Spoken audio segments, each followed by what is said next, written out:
Hello, and welcome to the Empowerography Podcast. This is a platform created for women's voices to be heard and a place to share their stories, journeys, and successes with the world for the purpose of helping other women who might be on similar journeys.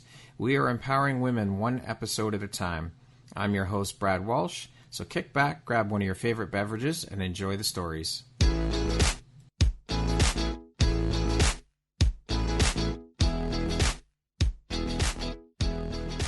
Hello, everyone. Brad Walsh here, your host of the Empowerography Podcast. Today, my guests are Sasha Parrell and Ashley Snowball. They are the founders of Born Legacy. How are you ladies doing today? Wonderful. Fantastic. How are you? I'm doing great. Thank you both so much for taking the time out of your busy days to be here and be part of this community and agreeing to be guests on my podcast. I love what you ladies are doing, and I think it's important that we get your story out there and help some other women through what you ladies are doing. So I just want to let you know that I appreciate you ladies being here, and I appreciate what you're doing. Yeah, well, Thank we you. appreciate you for reaching out and supporting the journey and for having us today. yeah. Absolutely. How's your day going so far? It's been a really good day. Yeah, we're in the production of a 10-part series talking about different conversations around kind of those taboo topics that people don't necessarily want to talk about as much. So we're bringing those to light, and so we're just doing some filming for that. Awesome. Sounds busy. Very much so. Yeah. We like it. Great. We like it. Yes. It's Yeah, productive. busy's good, Things right? are moving, right? As long as it's a productive busy, right? Yeah, Yes, and for sure. and that's what it all comes down to, right? Just being able to make impact. That's what lights us up. Absolutely. So let's jump in. So you ladies have both had your fair share of trauma and struggles individually that you've gone through. Can you tell us briefly each about each of your struggles? Yeah, sure. So we'll try to contain it to a nutshell. Otherwise, we'd probably be here all day. But for myself, Sasha talking, yeah. So for myself, I grew up really poor, and I was exposed to a lot of things as a child that I definitely should not have been. So a lot of drug use, gang culture, violence, even a lot of sexuality. And it really shaped my perspective on how life looked and what my capabilities in life were. So I had a lot of limitations, and I had very low self-worth. I didn't really have a lot of groundedness in my life. I had a very rocky and unstable home life, and I was bullied a lot at school. So into my early teenage years, I struggled a lot with trying to seek validation through outside sources, which usually was through the approval of men. And because of the way that I grew up, my definition of a man was somebody who was very violent, controlling, manipulative. That's what I was taught a man was, very dominant. And so those were the types of men that I was attracted to. And because of that, I put myself in some really unsafe situations where I was taken advantage of.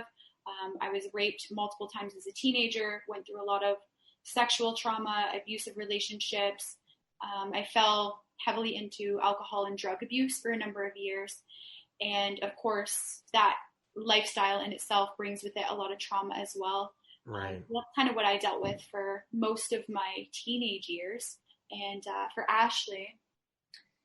Yeah, kind of a similar journey, but I grew up more in that, lower to middle class family. We had everything we needed. We didn't necessarily have extras, but we had the ground base covered. And for me, it was, my parents separated when I was young, and my dad was constantly in and out of relationships, and, he cheated on my mom and, before he left, and then ended up marrying that woman and then divorced her and just dating, constantly remarrying. And, it really had me feel like those women were always first. They always, relationships always came first. And I know my dad loved us. He always, he spoiled us. We were pretty bratty children because, mom gave us the structure and the healthy lifestyle, and dad was where the fun and the sugar was, right? Yeah. And So when his wife, who is, now my stepmother, when she came along in the beginning, she came from a very different background, and she didn't like the way the relationship was with my father and my sister. And, she gave him that ultimatum of, I can't do this. It's pretty much, me or them. And, wow. At least that's how it came off to us. And right. He ended up choosing her. Right. And I didn't see my dad for almost 10 years. And that was through the beginning of my teenage years. Like I was about 12, 13 when we stopped talking altogether. Mm-hmm. And for me, that was like the hardest part of my life, navigating all these hormones and all this anger that I have inside of me, and not knowing why I was so explosive and not liking who I was and trying to like fit in. And it was kind of those worst times in my life that really just impacted me the most. And I always had this, like I was constantly seeking this outward need of validation. Yeah.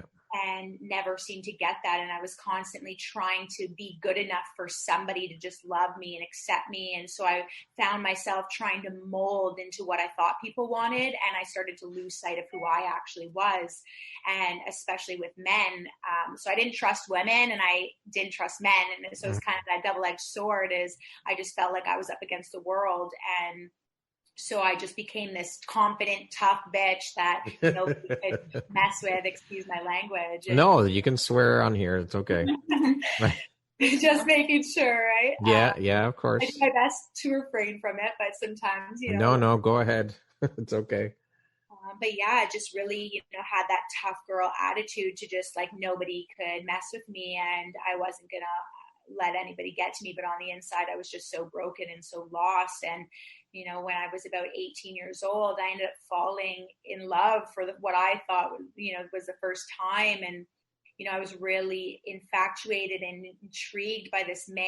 And it was that chase that I was actually after, was like trying to get this guy to love me. And, we talked of a future together. And then, a few months down the road, he ends up asking me to become a stripper. And wow. That just broke me, because I'm like, here is this man that says he loves me, wants to marry me and have kids with me, tells me that he wants this, I must be good for nothing, and yeah. And for me, that kind of just threw me over the edge, and I ended up, running away and kind of just pursuing this really dark world. And it, I eventually left that world, but my mind hadn't changed. So although my situation shifted, my mental health was still very much the same, very broken. Mm-hmm. And so I ended up back in like an even worse toxic relationship, and, continued down that because it was so exciting and we traveled and we had all these adventures, but then it was just very opposite as well. It was very abusive and violent and destructive and toxic. And, it wasn't until, a breaking point, which I'll touch on later. But that was kind of just, really, my mind was just consumed in trying to be good enough for somebody. Wow. That's insane. Holy. So how did you ladies meet, and when did you meet? So we actually met, it probably be going on 10 years now. Okay. And we met actually in a trap house. Okay. A trap house is a lot of like drug culture. It's where people usually sell drugs. There's a lot of drug use and abuse going on, and just everything that kind of encompasses that world. And so I walked in, and Ashley was sitting there with her boyfriend at the time, and she had a black eye and looked kind of beat up. And I was just trying to flee an abusive relationship myself at that time. And so I looked at her and I asked her, I was like, hey, like, what happened? And she gave me some bullshit excuse. I don't really remember what it was, but I knew it was bullshit because I knew the type of guy he was, and our souls just really connected. So, we just, that was, I guess we'll touch a little bit more on that a little bit later, but that's kind of the first time we met, and back in those worlds of just self-destruction. So it was an instant connection then between you two when you first met. Yeah. So this is a funny thing. So I had also we had known about each other prior to actually meeting. Oh, okay. And yeah. So she had heard about me through my ex at that time and said, I'll send my girlfriend after you, don't fuck with me kind of thing. and I had known Sash to be this tough bitch that nobody fucked with. So we both we were intimidated by each other, but yet so drawn to each other. And, that was like an introduction to our meeting. And we never really, we'd hang around each other, but we never really hung out like just one-on-one us. Yeah. Never really connected that way, but our souls just constantly always kept meeting up. And like I said, we never necessarily just sit down and have a conversation, but we'd shoot the shit and we'd party together and come into the same quarters together. Yeah. But we just chat in passing kind of thing. Like you just happen to be at the same place kind of thing. Yeah. We had made plans to hang out many times. We just I was at her house, smoking, getting high, Yeah. But we weren't able to actually connect because neither of us at that point in our lives was able to actually connect with somebody else. Yeah, truly. For me, I personally had so many trust issues around women. Yeah. That I never befriended women on an intimate level. I always kept them very distant. Mm-hmm. And I was always very skeptical, thinking like a big part of me was I always had this belief that I would lose any person I loved to another woman, especially if they were close to me. Right.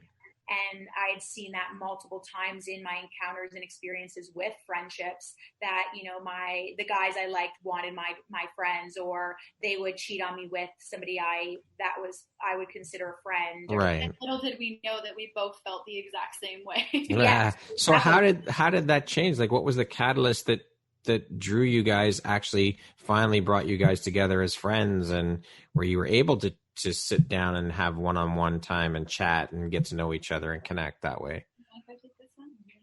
For me, so this kind of fast forwards quite some time because we had, been pursuing a bit of a friendship over the years. But Ashley started taking this program called Landmark, and it's a lot of deep diving and inner reflection. And she started sharing some of the things that she was learning, and her vulnerability allowed me to really trust and connect with her in a way that I had never really connected with anybody else. Mm-hmm. Drawing things out of me that made me feel safe and made me feel understood. And our bond just, it grew so authentically and organically that it was just something that I had never experienced before. Well, and I think a little bit before that, just to add to that story that you also read, it was right up until our turning points. We had started to, reach out to each other. I know I was going through a really challenging point in my life around my breaking point up until my turning point. And that those little, those phone calls, we didn't really see each other much, but I would call her. And that was the first time I ever actually reached out to anyone when I was going through a rough time. I never did. I always internalized and tried to troop it out and do it myself. Right. And I think just having that safe space that she gave me when I was going through such a rough time kind of started to build that up in order, and kind of just started to build on that. Okay. So speaking of breaking points, so what was the breaking point or light bulb moment for each of you where you just said, you know what, I've had enough of this life. I got to change things, or we're never going to get out of this type of thing? Yeah. So I think that, like Ashley said, I think we both have a series of breaking points, but one major breaking point, and then we kind of differentiate between, we had a breaking point and then a turning point. So as far as a breaking point, mine was, I've never actually shared this publicly other than in a small program, but so I was heavily abusing alcohol and substances, and I had gotten a bad batch of cocaine, and I believe that I overdosed this night. It wasn't my heart stopped and I died, but I definitely had something that was laced, and I had a very, very severe reaction to it. And I thought I was going to die. And I was like completely like had an out of body experience. And it was just very traumatizing to me, and it made me afraid. And I was like, if I continue down this path, I'm going to die. Like, there's no doubt about it. This was probably the third or fourth time that I had come to a situation like this through drug use and abuse.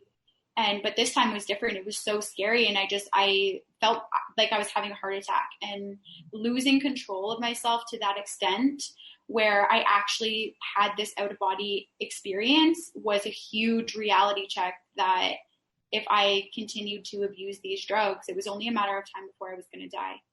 Wow. Well, first of all, thank you very much for sharing that very personal and private moment. I appreciate you having the courage and wherewithal to do it. I appreciate that.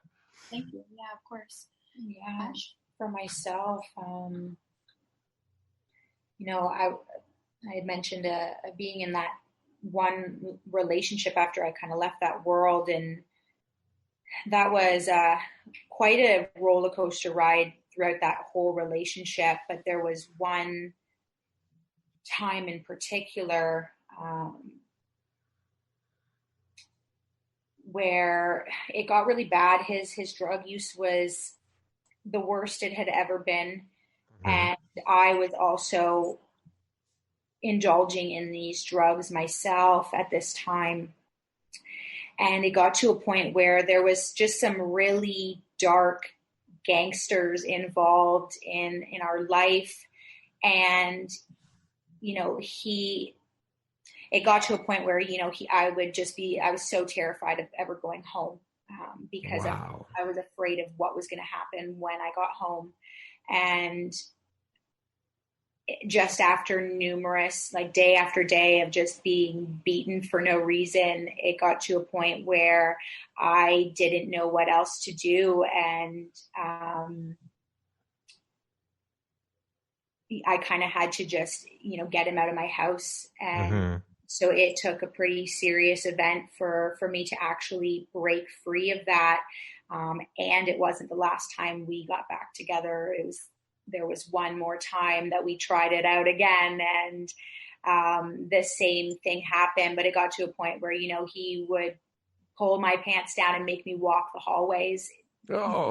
Possibly having people come out of their apartments to go down the elevator, and just like being so ashamed of the situation I was in. And I literally didn't, like, I just felt like I was at my lowest point. I didn't know what else to do. And that was kind of that wake up call to kind of get me out of that situation. And although I went back one more time, I went back for him, not for me, because I was worried about his safety. But for me, I was internally done, and I was looking for like an exit plan of how to start shifting my life. So I just started reading different healing books.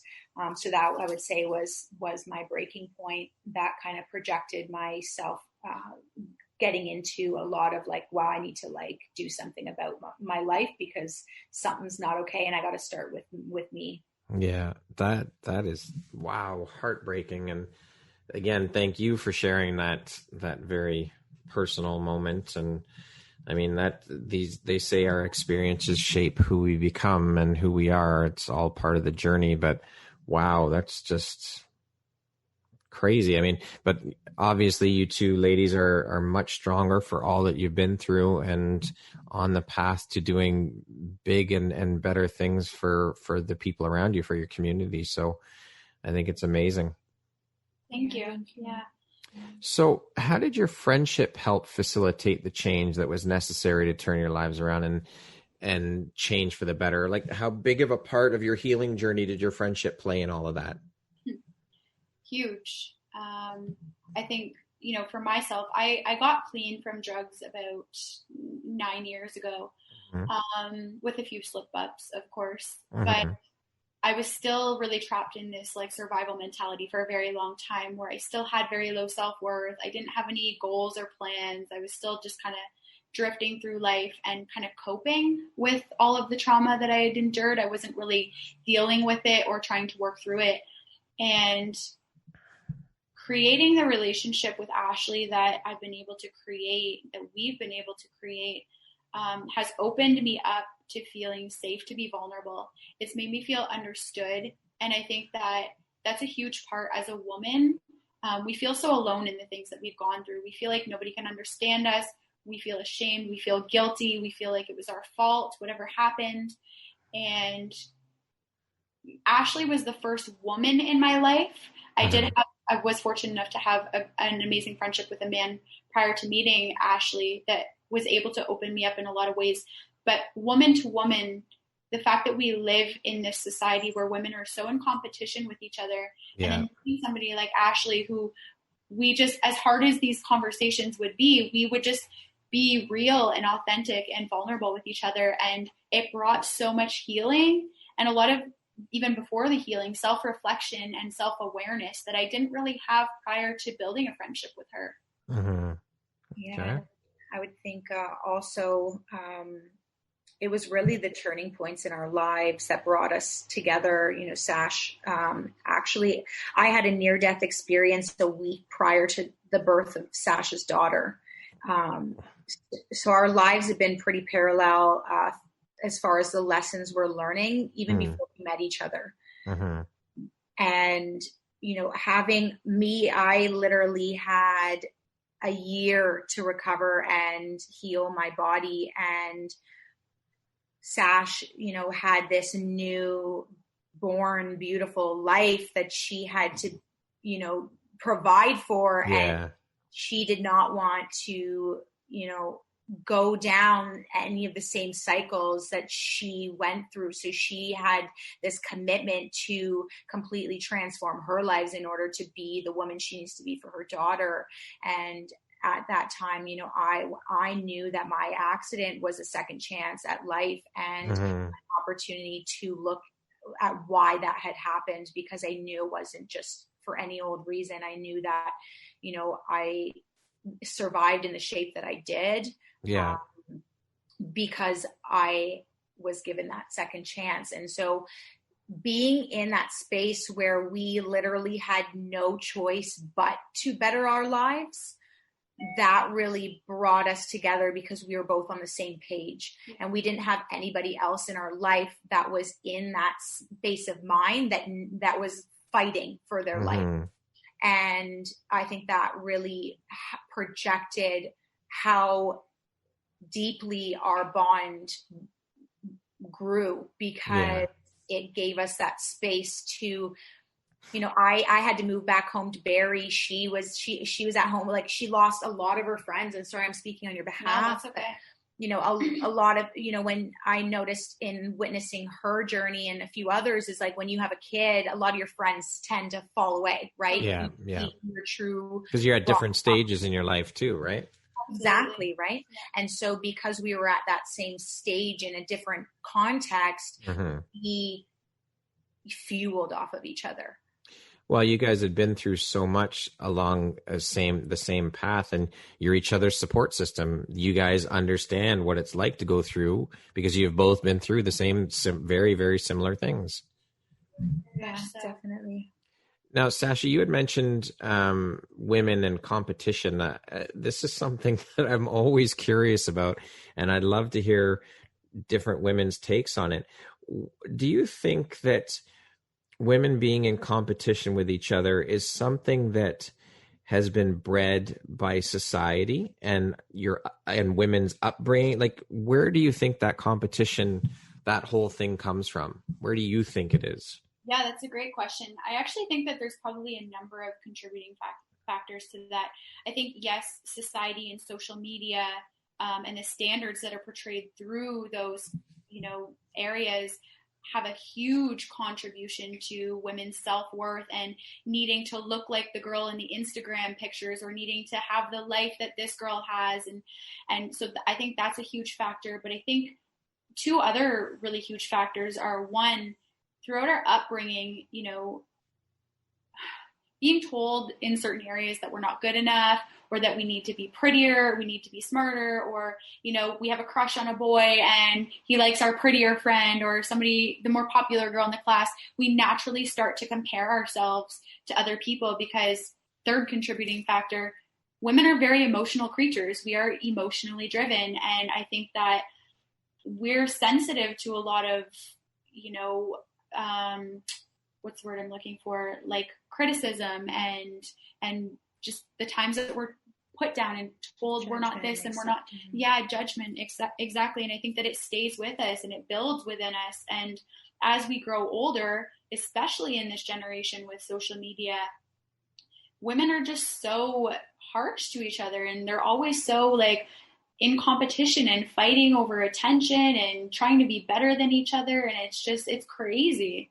We should be building each other up. That's exactly it. And that's why this boggles my mind so much, is the fact that I don't know. I mean, I haven't experienced it with other men in terms of competition in that way. Like if a friend of mine is succeeding, I'm more than happy to, hey, that's amazing, I'm so happy for you. But I noticed, especially coming from a corporate world, I saw a lot of that competition with women, and very catty and not supportive, when that's exactly what should be going on. Is because women, now again, this is coming from a man's point of view, but because women have been repressed for so long by men, you would think that women would be happy that someone as another woman is succeeding and making it and going somewhere and making a name and putting it out there as a woman.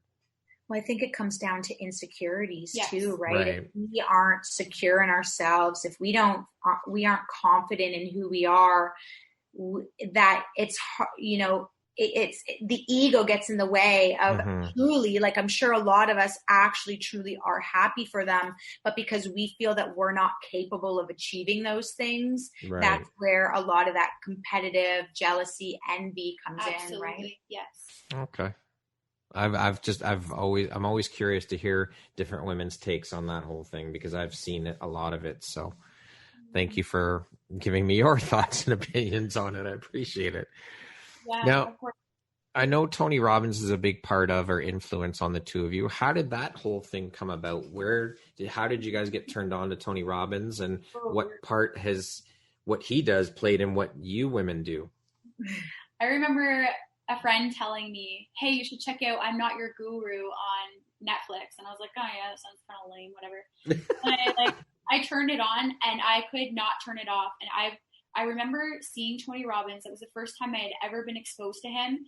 And I had never gone through such a wide range of emotions, listening to somebody speak and just seeing the influence and impact that he had on a crowd of people. And I knew in that moment that I wanted to be him, that I wanted to have impact like him. I wanted to reach people like him.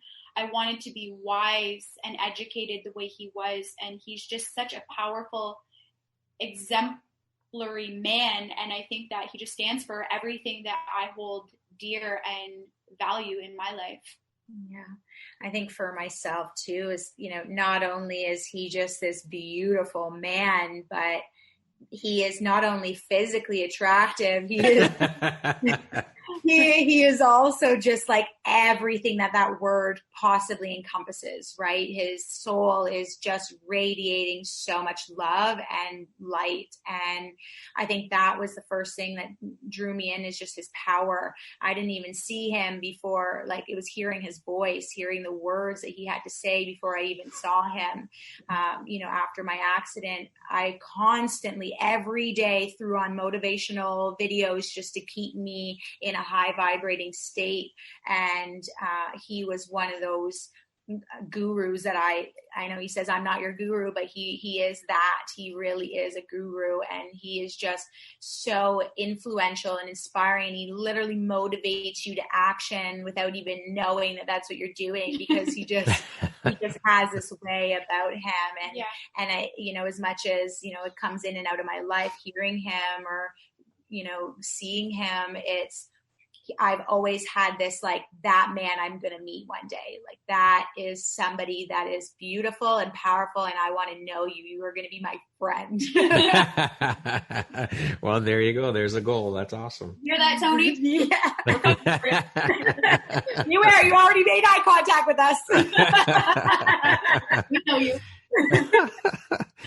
So how long after you ladies went through your turning points, turned everything around for yourselves, did you decide to start your business, Born Legacy?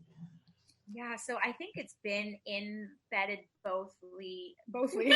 in both of us. I tend to make up words, so that's okay. Oh yeah, that's the third You heard it here first, folks. Bothly. It's a new word. Bothly. Yes, if you don't know what that means, check out our Instagram. That's right. Anyways, on a real note, yeah, I think it's just been so deeply embedded in both of us that we are on a mission to make a difference in the world. I think from a young age, we've both known that, maybe not know how, but we've always had that feeling. And, you know, I think it's been just throughout our journey, we knew we wanted to make impact, but we didn't quite know how it was going to turn out. And I remember in 2018, I was getting ready to go to Cambodia for 8 months. Well, I had a one-way ticket. At that time, I didn't know how long I was gone for. But yeah, so it was 2018. I was preparing a one-way ticket to Cambodia. And I remember Sasha was one of the last people I saw before I left. And I remember, you know, the last thing she said to me before I left was, you know, I have a feeling when you come back, we're going to be doing something together. Like, we're going to create something. Okay. And, you know, 8 months later, I show up back in Canada. And it was the second interaction we had. And she was telling me about this, you know, crazy idea she had. And she had just started the Knowledge Business Blueprint by Tony and Dean. And I was like, you aren't going to believe this, but I was literally having this conversation the week before I left Cambodia. And and we just aligned. Yeah, we just started laughing. She's like, you have to do this program with me. And I'm like, I'm in. Yeah. And it just grew from there. We didn't really know what it was going to turn into, but crazy idea. And then it just, that like a snowball effect, it just kept growing and growing and growing. Yeah. Awesome. So what was the inspiration behind starting it, and what is the mission of Born Legacy? Tell us a bit about Born Legacy. Yeah, I think like just coming back to, you know, why we had wanted to create it in the first place, obviously wanting to impact. I think the biggest thing for me when I truly reflect back, I've always had this longing to help my mom and my sister, and to not just them, but the women around me, the community around me, because I grew up in a very small town where everybody had a very limited way of thinking, and everybody had just gone through so much shit, and they were all just stuck in pain and addiction. And, you know, it was driving me crazy, and I knew that there had to be better. And as I found better for myself, I just really wanted to pull those people up with me. And as we began to transform our lives, women started reaching out saying like, hey, how did you do this? Not even just women, men, people everywhere from those past, you know, parts of ourselves, those lives that we were living, saying like, hey, like, good for you. How did you do that? Like, and we're like, you know what? We have the key to something very powerful here. So let's run with it. And so we created this mission to build a community of women that supports, uplifts, and empowers each other to thrive and turn their pain into power.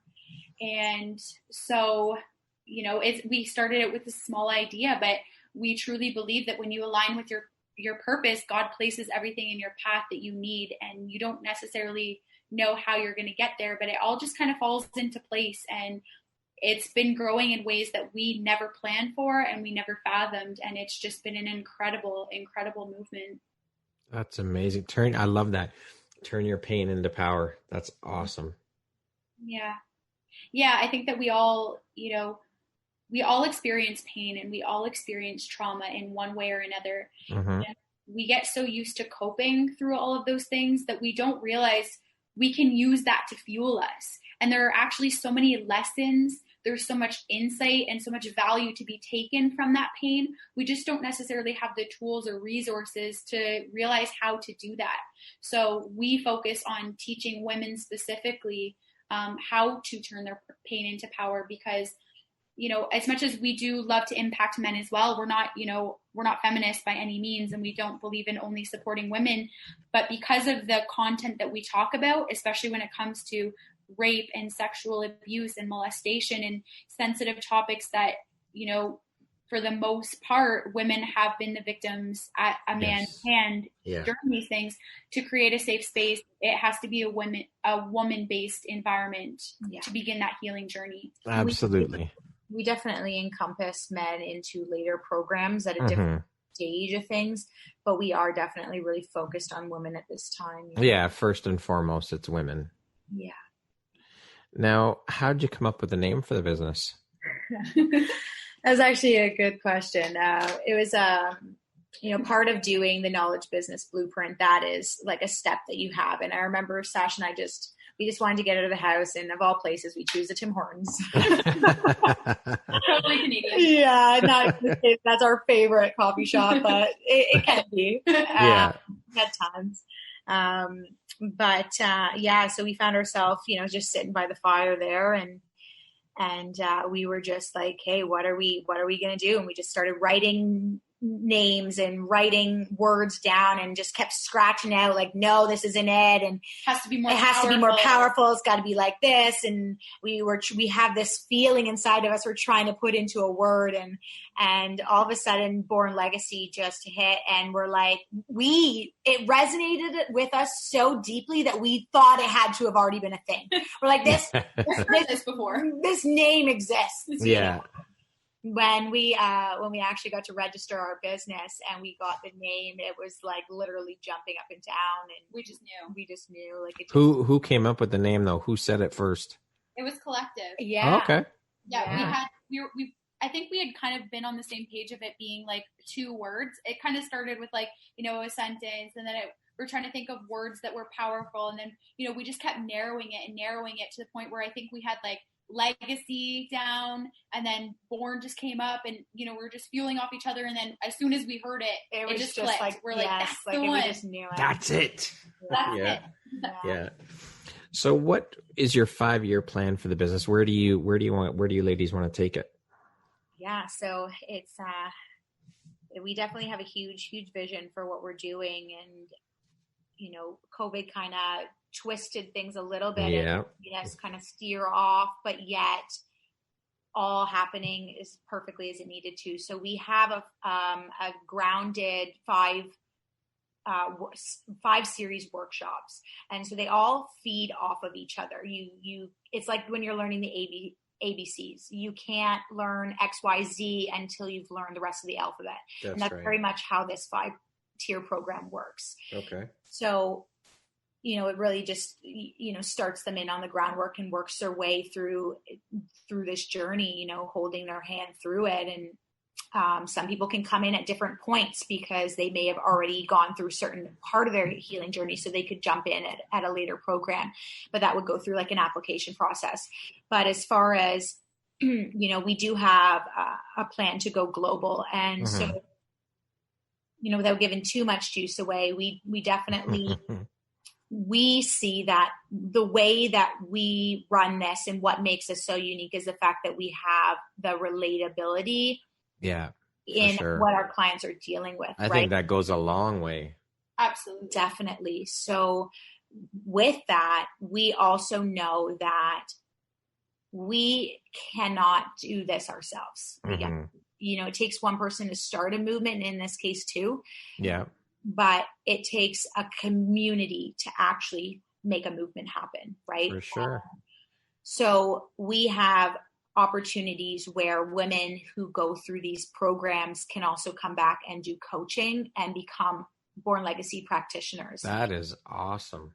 So what an incredible way to give back. Exactly. It gives them hope too, right? And for sure. It's not just as coaches, because some women may not resonate with being a coach, but there's also opportunities as facilitators, as videographers, photographers, anything that it takes to make an event happen.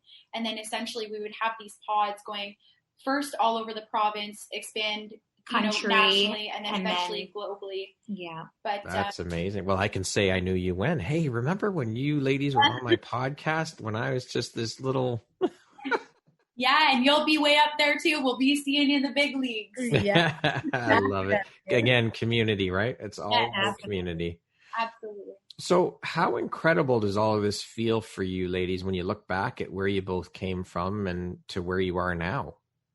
I don't think either of us could have ever dreamt that we would be in the place that we are today.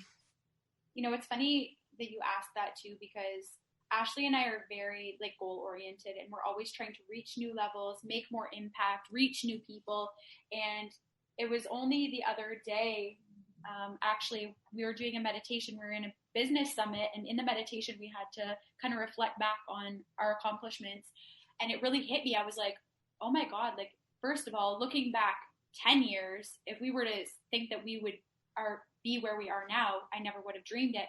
But even at the beginning of this idea with Born Legacy, we have reached so many milestones, and we have just grown so much, not only as individuals, but as a team and in business, and impacted so many different areas of our lives and of other people's lives, that it's crazy looking back and be like, oh my God, like we did that. Like, yeah, look at these things that we did. Like, it's crazy. Yeah. You should be very proud.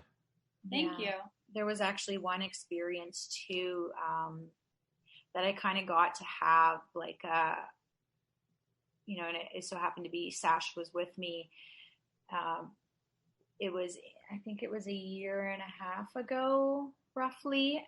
We attended something called the Reborn Experience with Armin Shaffi, and he is such an amazing powerhouse, a male role model that people need to know.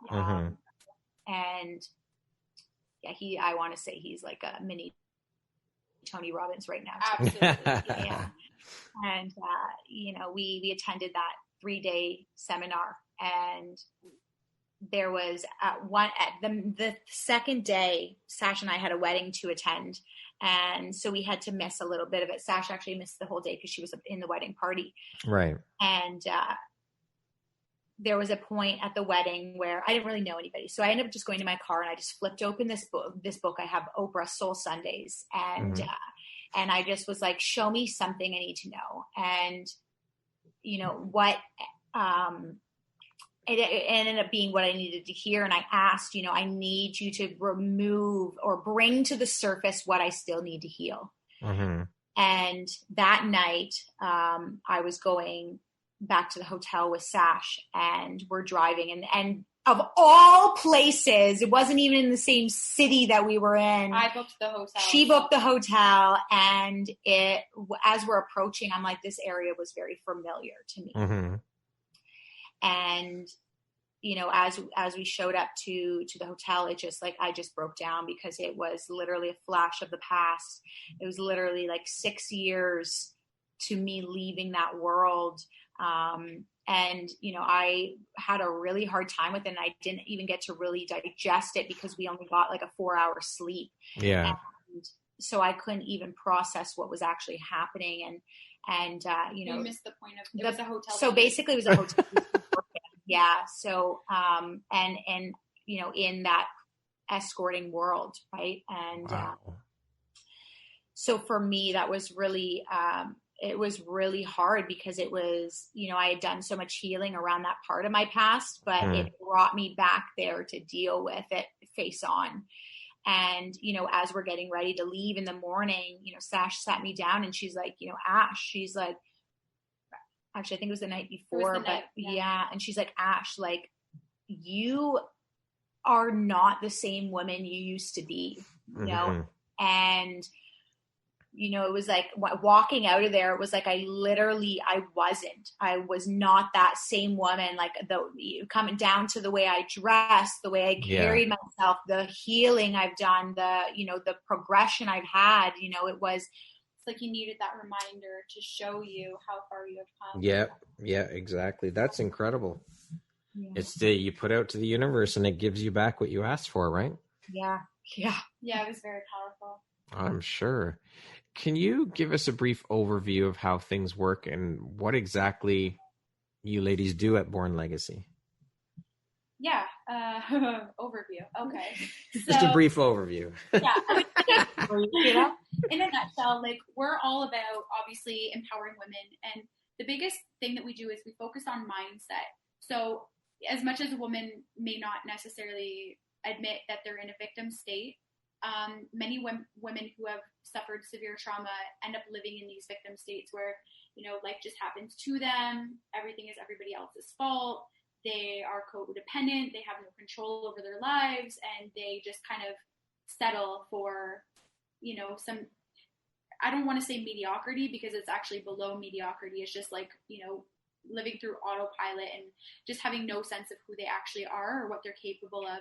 So we really help to break down barriers that allows a woman to see who she truly is beneath all of the walls that she has built to protect herself, and how she became the way she became, and to recognize that that's not actually who she is. Those are just facades that you put on different masks to be something, to defend and protect yourself. Yeah. So we really focus on creating a safe space for sharing our stories, because knowing that we're not alone, especially in our older demographics, people who are like 40, 50 plus, they are in a generation where you didn't talk about these things. And just to know that there are other women who have been through similar things is very healing in itself. So that's one thing. And then just opening their mind to new concepts, exploring their capabilities and their strengths, and teaching them self-awareness, to be able to recognize their patterns, to recognize these cycles they live in based on the views they have of themselves and the world.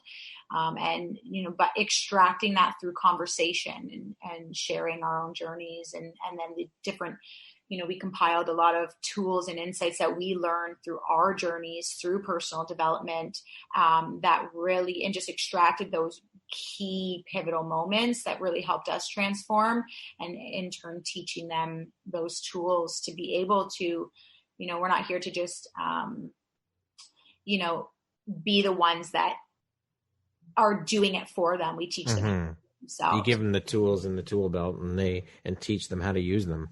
Yeah. So a big thing that we focus on is that self-responsibility, right? Responsibility for yourself. And we do it in a way where, as much as we facilitate the programs, we mastermind. So everything is collective. We're learning from each other. We're sharing with each other. It's not just our way is the best way. Right. We're feeding off each other. We're challenging each other. We're creating dialogue and conversations to support and empower each other. It's not just, we learn just as much from them as they're learning from us. Yeah, we're extracting their strengths as well. Right? Yeah. See those. Yeah. Well, everybody's learning. It's a collective. And I mean, your journey of learning isn't done yet either. So. Oh God, no. Never. Yeah. What do you think your unique skill set or superpower is that's helped you both become successful? Yeah. So I think we kind of narrowed it down to like four things that really create that unique superpower that we do own. Yeah. Number one, our vulnerability, our ability to be able to share what we've been through without feeling shamed, and really just opening that space up to be fully transparent and authentic. So those two, vulnerability, transparency, our background of relatedness goes beyond any of what we could offer. I think just having that, being able to build trust because we have that relatedness and understanding. Yeah. And that fourth factor would really be the fact that we just genuinely care. We both just have so much love to give. We love everybody. Yeah. Like even when it comes, like you were talking about this earlier, it's like, even it comes down to like our exes and the people that have done us wrong and, that still continue to do us wrong, is like, we ultimately just want to understand them, to like, I know it's a part of being a woman, just heal everybody, and we really just want to be able, like, we would do this for free if it weren't for the fact that we put so much time and energy into it and that we can't, but it is in our heart to just give everything that we learn because we want people to be their best selves. And I think that goes, just above and beyond everything else that this is. Actually, just to quickly add to that too, I think that really encompasses a lot of, what makes us unique. To add to that too, I think that the fact that there's still spaces where like judgment obviously arises. We're human, but we're non-judgmental and we really see things from a very broad perspective. We don't take things personally. Obviously, there are exceptions. Intimate relationships can be a little bit harder to not take things personally, but of course, from a coaching dynamic and past experiences, when I look, for example, at the people who have abused me and, those men who have raped me or, put me in some very terrible situations, I don't hold animosity. There's still maybe pain that needs to be unlocked in some context. But being able to look at, what was their upbringing like? What were they exposed to? How were they molded to be angry and bitter and hurtful? Because nothing that anybody does to us is personal. Well, and I think that non-biased perspective that we're able to come through because we stand in that, like trying to understand where people's actions and behaviors come from, that it allows us to open up those perspectives for other people to start seeing that as well. Yes. That's amazing. Wow. What would you say is one of the best pieces of advice you've ever received? That's a good question. Yeah. I think one of the, maybe not the best piece of advice, but at least something that's really stuck with me was that it doesn't matter how, if you want something bad enough, you will always find a way. And that, like, for me, I've always been action before knowing how. Like, I'm not necessarily the smartest person in the book, but I definitely just, when I am passionate about something, I'm going to do it. And I think that's come more as my confidence has grown, as having a partner like Sash to kind of keep me, grounded, because I'm very like, I'll jump on a one-way ticket. I have no idea what's on the other side, but I'm going, and I'll figure it out when I get there, you know? That's it. But that's it. I think that is something that goes with me everywhere. Okay. Yeah, I think for me, again, it's so hard to say what's the best piece, because I think... Oh, one of the best pieces. Yeah, totally. And I think as we grow collectively, there's different things that resonate with us. But something that, again, has always stuck with me is the only time you truly fail is when you give up. I love it. A lot of us are so afraid to fail because we're afraid of how we're going to look. And we try things and they don't work. And we're like, oh, well, that's not for me. I'm not smart enough. But we'll try something else. But there's so many lessons to be learned through failure, and all the most successful and again, success looks different to everybody. It could just be inner peace. It could be wealth, financially, whatever. But all the most successful and abundant people have failed miserably more than anybody And they'll tell else. you to keep on failing over and over. That's and over. right. That's how you learn. Exactly. Yeah. It's when you don't pick yourself up and dust yourself off that you fail. Yeah, that's when you like fail. Les Brown says, if you're gonna fall down, make sure you land on your back so that if you can look up, you can get up. There you go. So speaking of success, how do you define success? What does that word mean to you? Good question. Yeah. I think for me, success means being in alignment with your purpose, feeling inner peace, feeling abundance, having abundance, and whatever, owning that abundance, because we live in an abundant world. But I think just being able to be authentically yourself and to be free in that expression of who you are, to me, I think that's the ultimate success. I think also being able to impact other people, for me, I grew up with the modality that money made problems, and when people were rich, that they were, bad people, and that money is the root of all evil. But that's not true. I've come to really embrace the fact that money is a tool, and the more money you have, the more good you can do. It depends who has that tool. So for me, I want to be very wealthy financially because I know I can make such a huge impact the more money and resources that I have. So that is a huge part of success to me as well. Yeah, I would also agree that financial freedom is, a huge aspect of success for me is, to be able to just live my best life and not feel restricted in what I can do.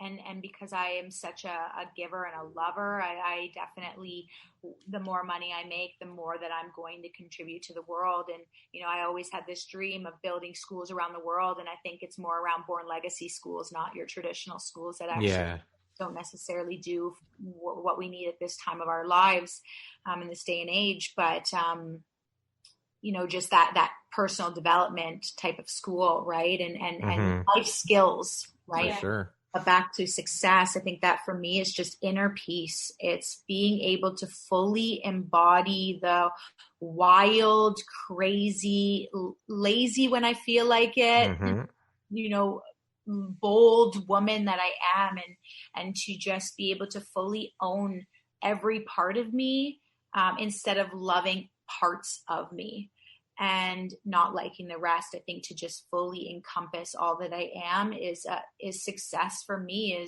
is to love myself. And I think like uniting the world, bringing the world back to a oneness is everything I live for.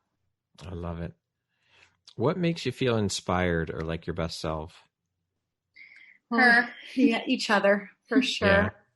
And another one for me is music, and I definitely write a lot of poetry and like hip hop. And for me, those outlets bring me peace. They bring me joy and creativity and inspiration, and it makes me feel confident. My biggest one's my daughter. Yeah. I know it's such like a cliche thing. No, but hey, if that's what it is. Yeah, she makes me just want to be my best self, and to just give her the best chance in life and teach her how to be the most empowered version of herself that she can become. Beautiful. Who would you say have been 3 of the most influential people in your lives? Ashley, definitely. My other best friend, Weston, he was the first person to come into my life and teach me what love truly meant. And the daughter, my father, my partner, over these last 10 years almost, Josh, he has helped me to really just own who I am and open my mind up to ways of thinking that I never had before meeting him. Okay. Yeah, for me, Sash is definitely my number one. Louise L. Hay was actually a huge influence in my journey, even till today. At my pivotal moments, most importantly, Louise L. Hay was a huge influencer in my journey. And the other one would be a gentleman by the name of Shane Dennis. He was the first empowered man that allowed me to start to see my worth. And he was that first man after all my very toxic relationships to really give me light at the end of the tunnel when I couldn't see it. Beautiful. How would you like to be remembered?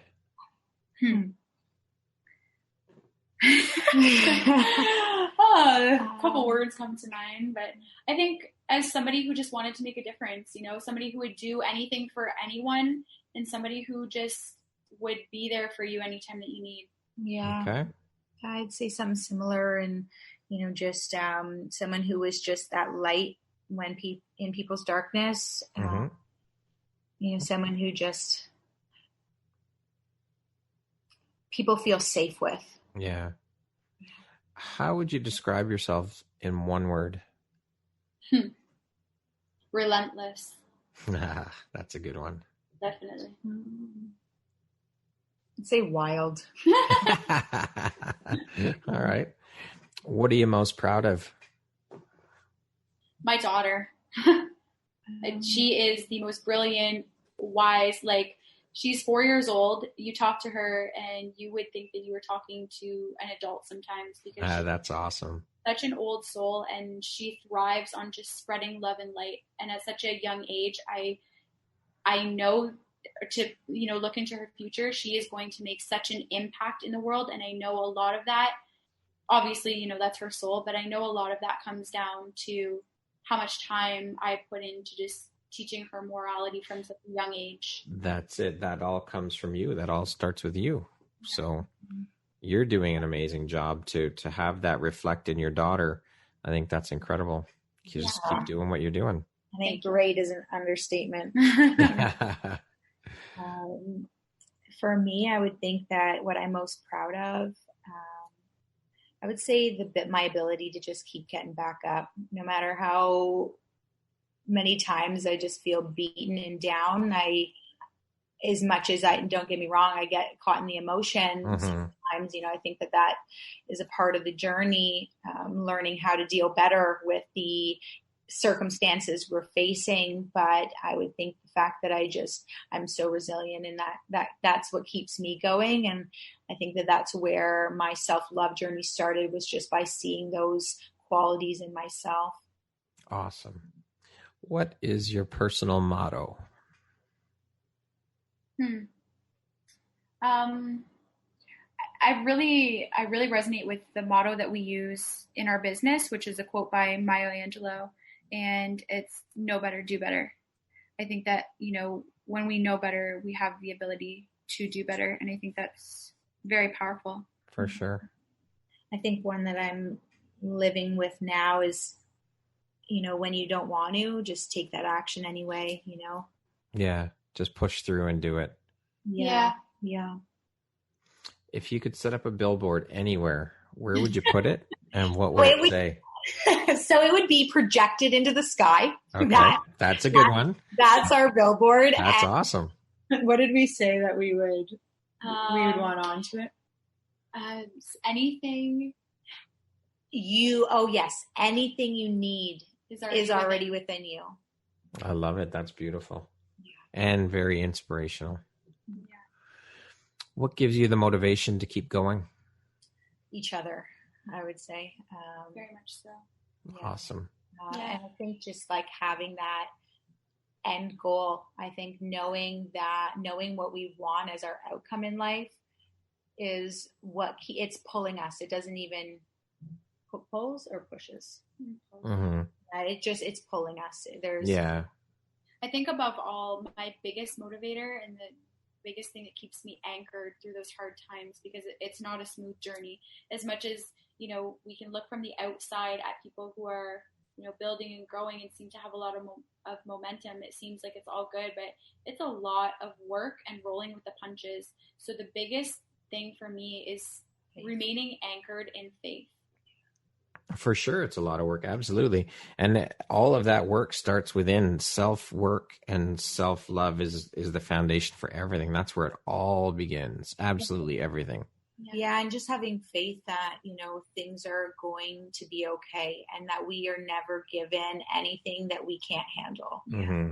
Right. And just knowing that we may not, everything may fall down on you today, but if you can just remain calm in that storm, and trust that there is a higher power working in your favor, that I think above all has been, I know it's a really challenging journey that I've been facing through a lot of my hardships, is just having faith. But the more that I do it, the more that I'm shown everything's going to be okay, the more I'm learning to just stay calm and allow myself to get emotional, but to get out of it as fast as I can and get to what can I do to control this, and let the rest just happen the way it's meant to. Yeah. There you go.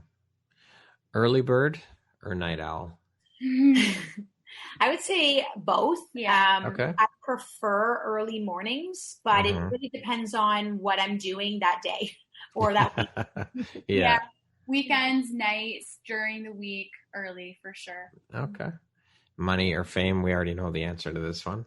Yeah, you know what? Actually, I think that's kind of it's a little bit it stirs up some emotion in me too, because for me, it's not money or fame, but it's what each of those things can do. And I think that they're both very important, because you can't truly make a huge impact. I mean, on a global scale, the way that we want to, you can impact lives, every day around you, but to make a huge impact, you do need money and resources. That's just for sure.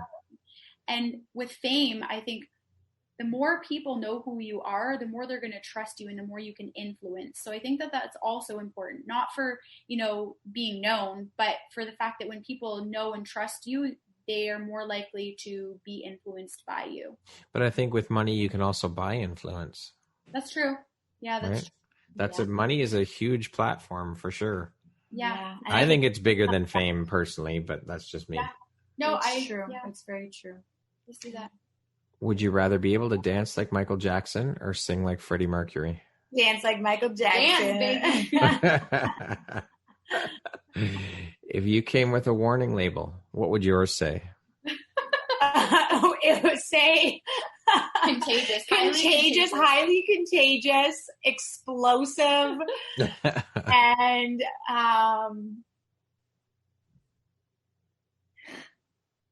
probably will get you to just be real with yourself. Like deep divers.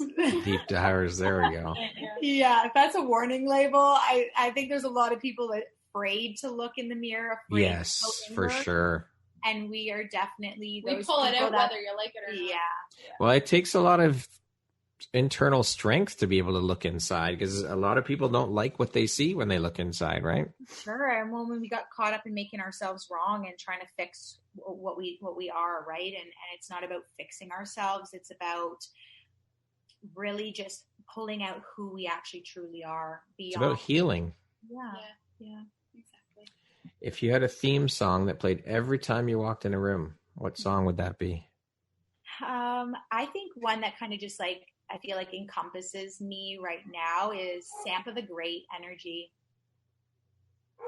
For me, I go back to the old school Destiny's Child. I'm a survivor. I'm gonna give up. There we go. Yeah. I'm gonna make it. Yeah. What's one thing you want but cannot buy with money? World peace and no borders. So cliche, but yes, definitely. Yeah. Just unity. If you could go back and give your younger self one piece of advice, what would that piece of advice be? I think for me, it would be, hang in there. This is all going to be for something. Yeah. Okay. Simple to the point. Yeah, I resonate with that too. And I think a big thing that I would, tell my younger self, I would tell everyone, is to just love and accept who you are. Okay. And lastly, if you were to deliver your last 30-second speech to the world, what would that last 30 seconds sound like? I think, that's so hard. There's so much goodness to share, but I think that for me, it would really come down to sharing that your only limitation is you. Mm-hmm. It doesn't matter what your ethnicity is. It doesn't matter where you come from, your social status, your financial status. None of that matters. Those are all limitations that we create and that we put on ourselves. And when you love yourself enough to invest in yourself, to get real with yourself, you actually have the ability to undo all of those things. And then when you can get clear with who you are, who you truly, truly are, and what you truly want, you are a limitless being. Your mind is the most powerful tool that you have. And especially when you pair the utilization of understanding your mind with grounding yourself and rooting yourself in your connection to your source, regardless of what your belief is, whether it's God or universe, divinity, and you use that higher power to better serve what you're and to serve others. Mm-hmm. Anything is possible, and miracles are going to happen all around you in ways that you could never fathom. But it all starts with just getting real with yourself. Yeah. Embracing that. Yeah. And I think just to add to that is, we only have one chance at this life. Mm-hmm. And, we tend to take life so serious.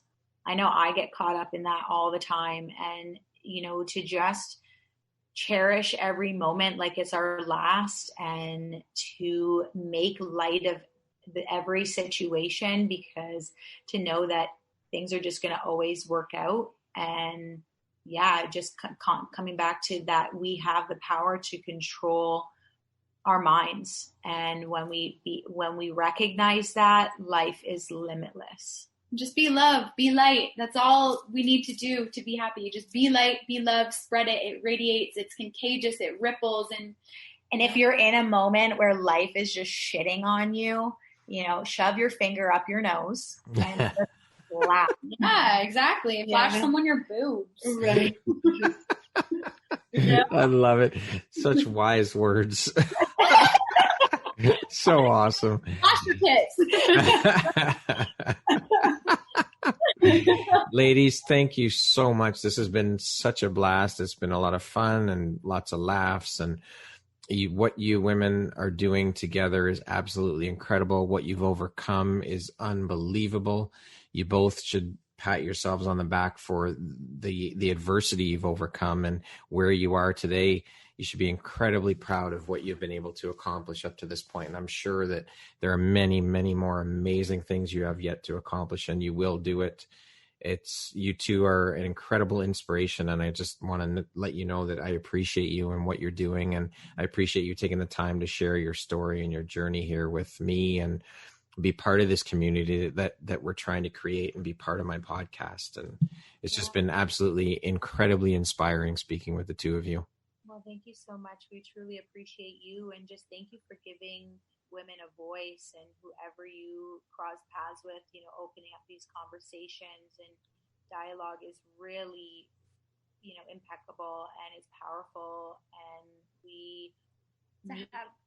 to have a man standing up for the voices of women is so powerful too, because a lot of women, we suffer at the hands of men, not deliberately a lot of the times, but for you to stand up and say, hey, like, I care about what you have to say, you are just causing so many ripples that you probably can't even fathom. Yeah. So thank you. You're right. I can't. I honestly, I'm just a guy doing a podcast. That's it. I don't think of it as any big thing. Yeah. It's huge. So that's humbling. Well, thank you. I appreciate your very kind words. And once again, I appreciate the two of you and what you're doing. I think it's absolutely incredible. And I look forward to hearing more about your journey and following your journey along with you two. And I'd love to have you ladies back at some point, and you can tell us all about how much further you've taken Born Legacy and what's become of it. Yeah, we'll have Tony on here with us next time. There we go. Now you're talking.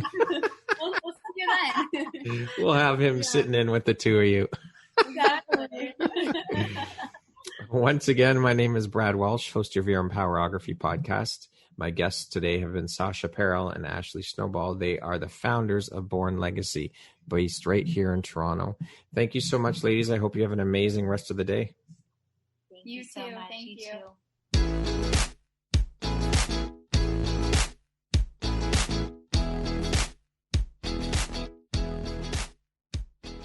Thank you very much for listening to this podcast. If you haven't yet, please be sure to subscribe, rate, review, and share with all your friends. You can find me at visuphoria.ca and follow me on Instagram at Empowerography Podcast and on Facebook at Empowerography. Please join me next time for another inspirational story from yet another amazing woman.